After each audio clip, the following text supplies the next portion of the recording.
అతని గుణాలను వదిలిపెట్టి ఉండలేను, అతని రూపాన్ని వదిలిపెట్టి ఉండలేను, అతని వదిలిపెట్టి ప్రాణాలతో ఉండనే లేను అన్నంత గొప్ప దాంపత్యం వాళ్ళిద్దరిది.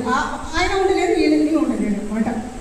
అట్లాంటి అతనికి రఘునంద్ ఆనంద్ భూషణ చంద్ర దశరథానందనం. నువ్వు దశరథ కుమారుడివి కాదండి, మన కుమారుడు కూడా రామయ్య.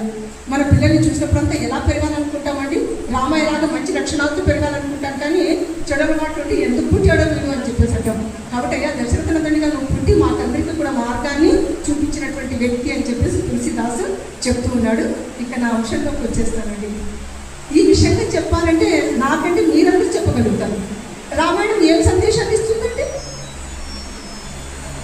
రాముడు ఒక వాక్యం చెప్పబోయా అంటే మా పిల్లలు, రాముడు మంచి బాలుడు. ఏ కృష్ణ మంచి బాలుడు కాదా? శివుడు మంచి బాలుడు కాదా? మంచి అంటే రాముడు. రాముడు ఏం చెప్తాడు? మంచిగా ఉండు, మంచిని పెంచు, మంచిని పంచు, చేతనైతే చెడు ఎదురైతే మాత్రము తప్పించుకుపోకుండా ఎదిరించు. ఈ సందేశమే తులసీదాస్ ద్వారా. అప్పుడు పరిస్థితి కూడా ఇట్లే ఉందండి. ఇప్పుడు భారతదేశంలో సనాతన ధర్మాన్ని అవలంబించే వాళ్ళ పరిస్థితి ఎలా ఉందో మనకు తెలుసు అందరికీ కూడా. ఏ క్షణం ఎలా ఉంటుందో తెలియదన్నమాట.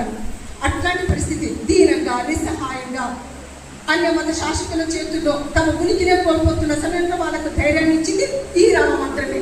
మంచిగా ఉండు, నీ చుట్టూ ఉన్న వాళ్ళను మంచితనంతో సంఘటితంగా పెట్టుకో, చెడు ఎదురైతే ఎదిరించు.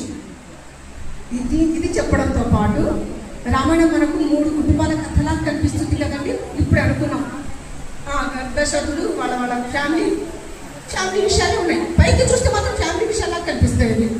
రాముడు పుట్టాడు, విశ్వామిత్రుడు వెంట వెళ్ళాడు, అమ్మ సీతమ్మ గారిని పెళ్లి చేసుకున్నారు, వచ్చేసారు, వనవాసానికి వెళ్ళారు, రావణాసురుడు చెప్పారు. అది మన ఫ్యామిలీ ఇష్యూ. మనకెందుకండి ఇన్నిసార్లు వాళ్ళకి కళ్యాణాలు చేయడం ఏంటి? ఇన్నిసార్లు మన మధ్య కూడా పారాయణాలు చేయడం ఏంటి? వేరే రాజులు ఎవరు అలా చేయలేదా? వాళ్ళకు మాత్రం చరిత్రలు లేవా?